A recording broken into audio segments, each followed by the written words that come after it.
Hello, xin chào các bạn, tôi là Diêm Nguyễn. Trong bài này, chúng ta sẽ tìm hiểu về cách tạo một cái file mới, cách mở các cái file có sẵn và cách lưu các cái file trong Photoshop nha. Trước tiên chúng ta sẽ tìm hiểu về cách tạo một cái file mới trước nha. Để tạo một file mới, chúng ta vào menu File và chọn New. Phím tắt của nó là Ctrl N. Rồi. Các bạn đặt tên trong cái phần file name này nha. Rồi, rồi đó. Rồi ở cái ô preset này nè, ở ô preset này thì nó có rất là nhiều cái tùy chọn nha. Cái tùy chọn mà default Photoshop size này đó là rất ít khi được sử dụng nha. Cho nên là chúng ta không cần để ý tới nó. Rồi, bây giờ là chúng ta để ý nè. Rồi, nó có các cái vạch nè, các cái vạch này để nó chia ra các cái cách định gần giống nhau nha. Thí dụ cách định ở trên này nè là để các bạn tạo một cái file mà có thể in trên giấy. Rồi, cái phần này nè ha, là các bạn định các file để mà sử dụng để nhìn trên web, để chỉ sử dụng trên web hoặc là chỉ để coi trên màn hình thôi nha. Bây giờ thí dụ tôi sẽ nói tới cái phần mà các cái file dùng để in ra trước nha, tức là ở phần này nè. Rồi, tôi sẽ nói tới phần US paper trước nha. Rồi, US paper đó là các cái định dạng các cái khổ giấy của Mỹ sử dụng nha. Của Mỹ sử dụng thì nó có các cái khổ như là khổ letter này, khổ Leo mà khổ tabloid ha. Rồi. Đây là kích thước của khổ letter. Đơn vị của Mỹ thì nó định là inch nha. Thành thử các bạn cứ để mặc định là inch nếu các bạn sử dụng cái hệ đo lường của Mỹ. Rồi, các bạn để ý một điều nữa. Ở tất cả những cái định dạng mà để cho giấy in ra đó thì người ta để cái độ phân giải resolution đó là 300 pixel trên inch nha. Đây là đơn vị mặc định của nó, 300 pixel trên inch. Và cái color mode đó thì tùy nha. Đó. Nếu mà in ra đó thì người ta để CMYK. Nhưng mà ở Photoshop á, thì riêng Photoshop tại sao nó lại để là RGB ạ? Tại vì Photoshop á, nó sử dụng để cho vừa nhìn trên màn hình và vừa nhìn trên vừa in ra đó là ngang nhau, cho nên nó để như thế này nha. Nhưng mà nếu mà để in ra đó thì các bạn sử dụng CMYK. Rồi, được chưa nào? Rồi ha. Rồi chúng ta sẽ sang cái thứ hai. Cái thứ hai đó cũng để in ra đó là International Paper, tức là các cái dạng mà định dạng các cái khổ giấy của quốc tế đó nha, nhất là của châu Âu á, thì nó có các cái khổ giấy như là A4 nè, A4, A5, A6, A3 nha. Đây là các khổ giấy của châu Âu nha, khổ giấy quốc tế đó. Thì đơn vị của nó đó, đơn vị của các khổ giấy này đó là thường á, là người ta định là mm và cm thôi nha. Đó, còn các cái đơn vị này thì hầu như là cực hiếm sử dụng. Thường người ta chỉ sử dụng mm hoặc cm. Rồi, đây là kích thước chiều rộng và chiều cao của khổ giấy A4.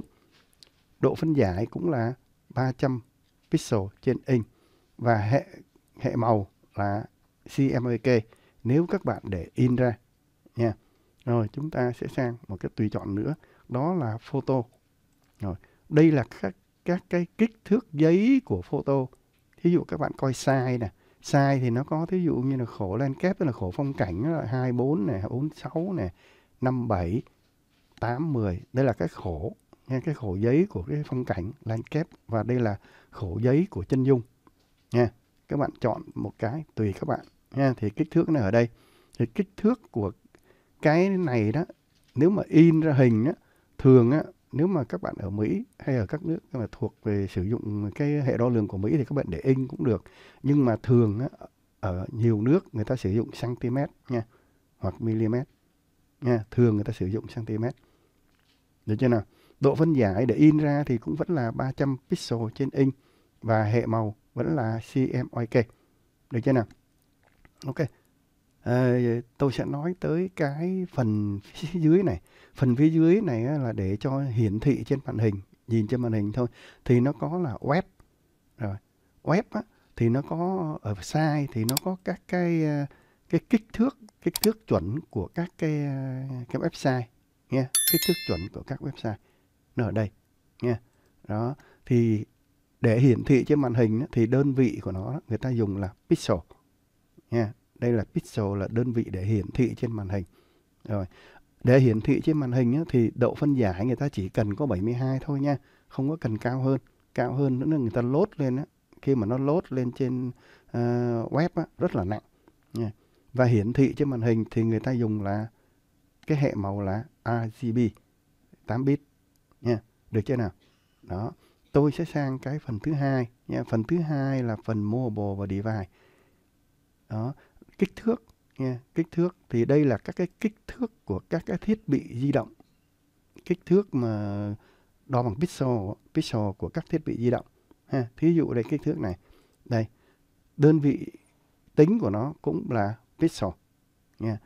Hiển thị độ phân giải để hiển thị trên màn hình vẫn là 72 pixel trên inch. Và vì hiển thị trên màn hình trên nó sử dụng hệ màu là RGB.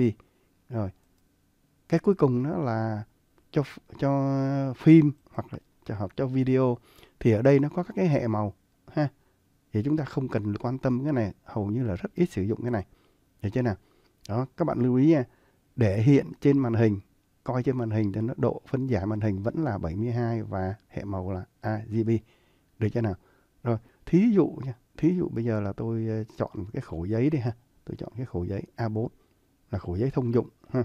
Khổ giấy A4 và cái đơn vị của nó tôi để là mm. Đây là kích thước của khổ A4. Được chưa? Độ phân giải để in ra cho nên là tôi định là 300 pixel trên inch. Color mode tôi in ra cho nên là tôi định là CMYK. CMYK. Còn cái background content này đó là cái màu của cái giấy nha. Màu giấy của nó mặc định nó để màu trắng. Các bạn có thể để màu gì cũng được ha. Một màu nào đó, hoặc các bạn có thể định cho nó là màu trong suốt cũng được nha. Ở đây tôi để mặc định là màu trắng. Rồi, được chưa nào? Rồi, cái phần Advanced này thì các bạn cứ để mặc định nha. Không quan tâm tới nó. Bởi vì cái phần Advanced này thì nó biến đổi tùy vào các bạn chọn gì ở trên đây nha.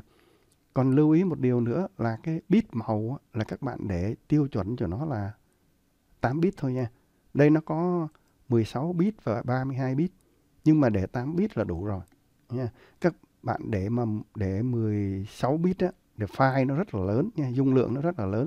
Thí dụ bây giờ là cái file của một cái file này đang là file trắng nha, chưa có gì hết á, mà 8 bit thì các bạn thấy nó là 32 rồi. Thí dụ bây giờ tôi để cho nó là 16 bit coi nha. 16 bit các bạn thấy không? Nó lên tới 66 MB nha. Nó lên gấp đôi, tức là cái file của nó, kích thước file rất là lớn. Rồi, ok. Nếu mà các bạn đồng ý rồi đó thì các bạn có thể chọn là, giờ tôi chọn lại 8 bit thôi.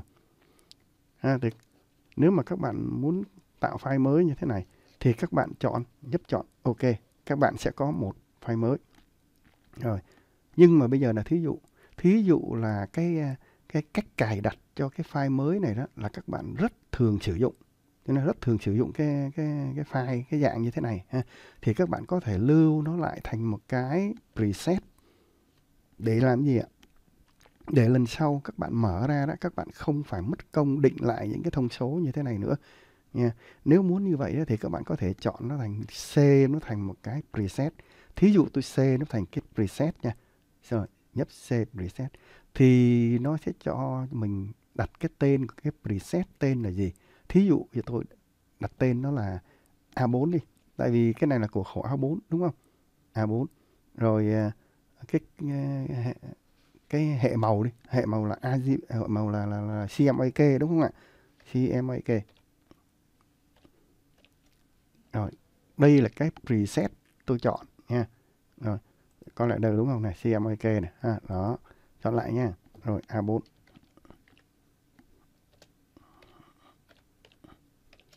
Tôi nhấp ok. Tôi nhấp ok nha. Đó. Rồi bây giờ thí dụ tôi không có mở nha. Giờ cái preset tôi mở rồi đó. Tôi save rồi đó ha. Bây giờ tôi cancel. Tôi không có mở ha. Bây giờ tôi mở lại nè. File new. Bây giờ các bạn thấy này, nó có ở cái phần preset này nè ha. Nhấp vào preset, các bạn thấy nó có cái preset đây không ạ? A4 CMYK. Thì tôi click vào đây ha, là tôi ok, là nó có rồi ha, là nó định sẵn cho tôi rồi. Đó, đúng cái thông số tôi định trong cái preset đó. Được chưa nào? Rồi ha. Đó là chúng ta save được một cái preset rồi. Còn bây giờ muốn xóa cái preset này thì sao ạ? Ha, thì chúng ta vào file new, và cái giờ nó có cái preset, ví dụ đang là cái preset này ha. Preset này tôi chọn delete preset nè, xóa cái preset này. Ok, được chưa ha? Rồi, được chưa nào? Đó, làm lại coi nha, để coi nó còn không nha. Các bạn thấy không, không còn cái preset đó nữa. Được chưa nào? Được rồi ha. Ok, rồi chúng ta đã qua được cái phần tạo một cái file mới. Chúng ta sẽ sang phần mở một cái file có sẵn. Có nhiều cách để mở một cái file có sẵn lắm nha. Chúng ta sẽ bắt đầu với cái cách phổ biến nhất nha. Đó là cách phổ biến nhất để mà mở một cái file á, là chúng ta vào menu File và chọn Open. Phím tắt của nó là Ctrl O ha. Đó. Chúng ta chọn một file ha, và nhấp Open để mở. Rồi. Này, thí dụ tôi chọn lại File Open. Thí dụ tôi chọn file này đi ha. File Layer Open. Rồi, đây tôi đã có một file, được chưa? Các bạn nhìn ở trên cái tab title này nè ha, thì thấy nó hiển thị cái tên file nè, cái tên cái phần trăm hiển thị này, và cái V sẽ là cái layer đang được chọn ha. Cái layer V đây, layer V các bạn nhìn bên phải, layer V đang được chọn ha. Rồi, và cái hệ màu của cái hình này, được chưa nào? Đó, hệ màu của cái hình này. Rồi, còn ở phía dưới này nè, ở dưới này thì nó là cái dung lượng của cái hình ha. Rồi, đó là cách mở một file nha. Để mở nhiều file á, thì các bạn có nhiều cách lắm. Thí dụ muốn mở nhiều file đó thì chúng ta sẽ giữ phím Shift nha. Chúng ta sẽ giữ phím Shift. Thí dụ chúng ta giữ phím Shift này, chúng ta có thể chọn được nhiều file để chúng ta mở ha. Còn nếu mà muốn mở nhiều cái file mà nó cách quãng nhau á, thì các bạn có thể giữ Ctrl nha, và nhấp chọn từng file một. Thí dụ tôi chọn file này và file này và file này. Được chưa? Rồi, Open. Rồi, tôi đã mở được các file cách quãng đó. Được chưa? Đó, đó là một cách, cái cách đầu tiên để mở một file. Được chưa? Rồi, cách thứ hai nữa thì các bạn có thể vào trong File Explorer và các bạn chọn cái file muốn mở. Các bạn nhấp chuột phải trên file muốn mở và các bạn chọn Open with Adobe Photoshop CS6. Ok, file cũng được mở ở đây. Được chưa nào? Nha, đó là cách thứ hai. Còn cách thứ ba đó, cách thứ ba là các bạn kéo thả trực tiếp nha. Đây là đang là File Explorer. Các bạn có thể kéo thả trực tiếp. Thí dụ tôi kéo hình cô gái này nha. Tôi kéo hình cô gái này, kéo, nhớ nha, kéo xuống dưới chỗ này nè. Đó, khi mà nó hiện được cái này ha, thì các bạn, một đó là các bạn thả nó vào cái vùng layer này nè, thả vào vùng này ha.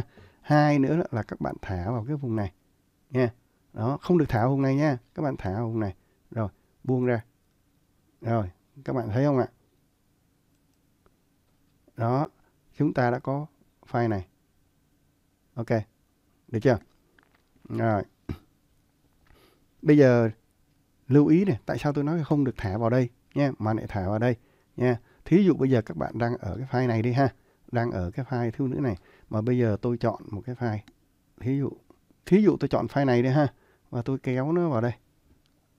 Rồi, bây giờ tôi kéo nó vào ngay đây nè. Tôi kéo nó vào ngay cái hình này ha. Đó, buông ra. Các bạn thấy không? Cái hình này đó, nó nằm trong cái hình này luôn, nó thuộc về cái hình này luôn, chứ nó không có phải là một file nữa nha. Nó vẫn là, các bạn thấy không? Nó vẫn là cái file thiếu nữ và hoa loa kèn, chứ đâu có phải là cái file này đâu. Tức là các bạn muốn mở file mới thì các bạn phải kéo, một là vào cái vùng này nè, cái vùng layer này ha. Hai nữa là vào trên cái thanh ấy này, cái thanh title này ha. Đó, cái thanh tab này. Rồi, được chưa nào? Ok. Rồi. Bây giờ chúng ta có quá nhiều file, đúng không ạ? Đó, chúng ta có quá nhiều file. Thì bây giờ đó, mỗi một lần mà chúng ta làm việc á,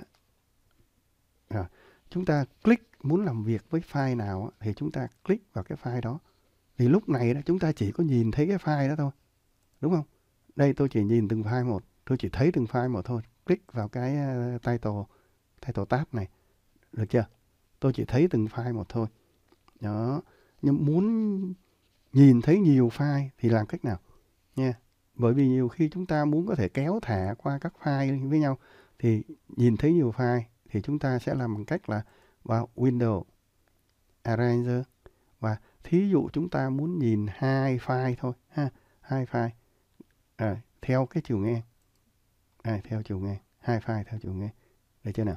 Rồi thí dụ bây giờ chúng ta muốn nhìn 3 file đi ha, 3 file theo chiều dọc, 3 file theo chiều dọc. Rồi, đây là sắp xếp theo chiều dọc nha. Thế là mấy file các bạn nhìn thấy nó theo chiều dọc, được chưa nào?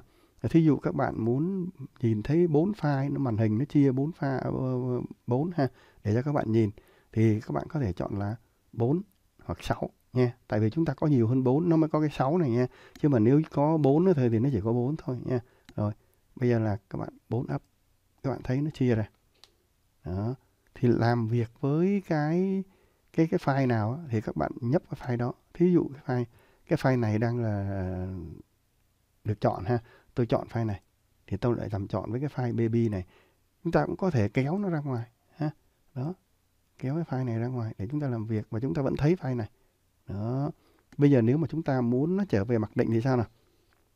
Muốn nó trở về mặc định thì chúng ta chọn Windows, Arrange và chọn Consolidate All to Tab. Rồi, nó trở về mặc định. Được chưa nào? Đó. Được rồi ha. Ok. Rồi bây giờ thí dụ bây giờ là chúng ta đã biết mở file rồi, bây giờ chúng ta save file ha. Bây giờ lưu file lại. Khi mở nhiều file đó, muốn làm việc cái file nào chúng ta chọn file đó. Giờ thí dụ tôi chọn cái file này ha. Rồi, bây giờ tôi save lại, muốn save một file đó thì lần đầu tiên chúng ta để save file thì chúng ta sẽ chọn là CVE hoặc C nha. Thí dụ đây là tôi chọn là CV là lưu lần đầu nha. Hoặc là lưu file với tên khác. Thí dụ tôi lưu cái file này với tên khác nha. File CV. Rồi. Ở trong các bạn đặt một cái tên trong phần file name ha. Thí dụ bây giờ tôi đặt là demo. Rồi, demo. Và chọn đây cái phần mở rộng á, trong cái phần mở rộng nó có rất nhiều cái đuôi file mà chúng ta thường sử dụng nha. Với cái file mà chuẩn của Photoshop á, thì nó có cái phần mở rộng là PSD nha. Đây là cái file chuẩn của Photoshop. File của Photoshop á, thì nó sẽ lưu giữ toàn bộ các cái layer này kia có nó của cái file đó nha. Đó, cho nên là nó thường nó sẽ hơi kích thước nó hơi lớn hơn các cái file khác một chút. Và còn một cái file nữa, định dạng file nữa mà thường sử dụng phổ biến á, là file đuôi JPEG ha. Đây là cái định dạng á, mà file nó được nén nha, cho nên là cái kích thước nó nhỏ nhưng mà cái chất lượng nó không có tốt nha. Còn một cái định dạng nữa đó là định dạng tip nha. Định dạng này đó là cái file đó dành cho lưu các cái file chất lượng cao thôi nha, tại vì cái dung lượng nó rất là lớn. Còn một định dạng nữa đó là PNG. Đây là định dạng thường được sử dụng ở trên web nha. Đó. Thì nó có thể lưu được các cái vùng trong suốt, các cái hình với vùng trong suốt. Bây giờ thí dụ tôi sẽ lưu với cái file với cái phần mở rộng là PSD trước nha, để cho các bạn so sánh giữa các file nó khác nhau như thế nào nha. Rồi, tôi lưu với phần mở rộng của Photoshop, nhấp C. Rồi, cái này nó hỏi là dung lượng sẽ rất lớn, có lưu mấy cái ấy này không á, cái layer này không á nha. Thì nếu mà muốn nó không hiện ra nó thì các bạn nhấp vào Don't Show Again nha, Don't Show Again. Ok. Rồi. Bây giờ tôi đã có file một file là file demo PSD rồi, đúng không ạ? Rồi, tôi sẽ lưu file này lại nữa nha. Đấy. Rồi, save về. Lần này tôi lưu cũng file demo, nhưng mà tên là demo, nhưng tôi lưu với cái định dạng là JPEG nha, JPEG. Rồi, được chưa? Demo và JPEG, tôi nhấp C. Ở cái định dạng JPEG thì nó sẽ cho chúng ta lựa chọn cái chất lượng của cái hình nha. Tùy các bạn nha, các bạn có thể để là 2 hoặc là maximum nha. Thường á, tôi để maximum cũng được, tại vì dung lượng của cái file này nó cũng nhỏ chứ không có lớn đâu nha. Ví dụ bây giờ tôi nhấp OK. OK. Rồi, đó là chúng ta đã có thêm một file nữa là file demo JPEG. Tôi sẽ lưu cái file cũng cái file layer này nữa nha. Đấy, layer. Rồi, save. Rồi, giờ tôi lưu cũng demo, nhưng mà với cái đuôi là tip nha, phần mở rộng là tip. Rồi, save. Thì nó sẽ cho chúng ta là hỏi có nén hay không nha, nén hay không này kia đó. OK, thì tôi giờ tạm thời tôi cứ để OK luôn nha. Rồi, OK. Nó hỏi là các cái nếu mà vẫn giữ các cái layer này đó thì cái dung lượng file nó sẽ tăng nha, dung lượng file sẽ lớn, mình chấp nhận hay không nha. Thí dụ bây giờ là tôi chấp nhận đi ha, để cho các bạn coi cái dung lượng của nó, tức là tôi đã có file tip rồi, đúng không? Đây demo tip này, nó hiện ra đây nè, được chưa? OK ha, demo tip. Bây giờ tôi lưu.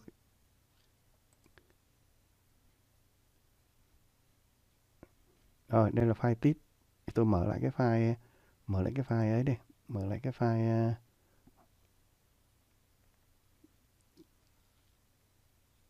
layer. Rồi, giờ tôi lưu cái file layer này, save về. Cũng tên demo, nhưng mà tôi lưu với cái phần mở rộng là PNG, đúng không ạ? Mình chưa lưu PNG. Giờ tôi lưu PNG, đuôi PNG ha. Rồi, C. Nó sẽ hỏi chúng ta là có nén hay không nha. Nén này, hay nén nhỏ nhất hay là không nén nha. Thí dụ bây giờ tôi nén này ha. OK. Rồi. OK, tôi về Explore, file Explore cho các bạn coi các cái dung lượng của nó nha. Đây chúng ta đã có mấy file demo rồi nè, 4 file demo này ha. Rồi tôi để View Detail cho các bạn coi nha. Đây là các file demo 1, 2, 3, 4. File demo này là của Photoshop, các bạn thấy nó là 12 MB ha, hơn 12 MB. Cái file demo mà của tip á, các bạn thấy nó là 14 MB hơn, các bạn thấy không? Dung lượng nó rất là lớn ha. Còn cái file demo mà JPEG á là nó có 1 MB thôi, hơn 1 MB. Cái file demo mà PNG đó là nó 1 MB, nó hơn 1 MB 8 nha, tức là nó vẫn lớn hơn cái JPEG một chút. Được chưa nào? OK. Rồi các bạn nắm được các cái cách lưu file rồi ha. Được chưa? OK. Rồi. Rồi, chúng ta sẽ trở về bài học. Rồi bây giờ chúng ta mở file rồi, lưu file rồi. Bây giờ để đóng file thì như thế nào? Muốn đóng file đó, muốn đóng một file thì các bạn nhấp vào cái dấu X này nè. Ở cái góc của cái title tab của nó nha, của cái file đó nha. Đó, các bạn nhấp rồi, cái file đó đã được đóng lại nha. Đây ví dụ tôi đóng file này. Đóng file này. Được chưa? Rồi. Được chưa? Rồi, bây giờ nếu mà còn đó là một cách. Còn một cách nữa là thí dụ giờ tôi đóng file baby này, thì tôi chọn là file close ha. Phím tắt của nó là Ctrl W. Rồi, close. Đóng rồi. Đó là đóng một file. Còn bây giờ nếu mà muốn đóng tất cả các file một lúc á, thì các bạn vào Modify và Close All, hoặc là phím tắt của nó là Alternate Ctrl W ha. Đây, nhấp Close All. Các bạn thấy đóng tất cả mọi file. Được chưa nào? OK. Chúng ta đã tìm hiểu xong cách tạo một file mới này, cách mở các file có sẵn và cách lưu một file. Cảm ơn các bạn đã chú ý theo dõi video. Hẹn gặp lại các bạn ở bài sau. Bye bye.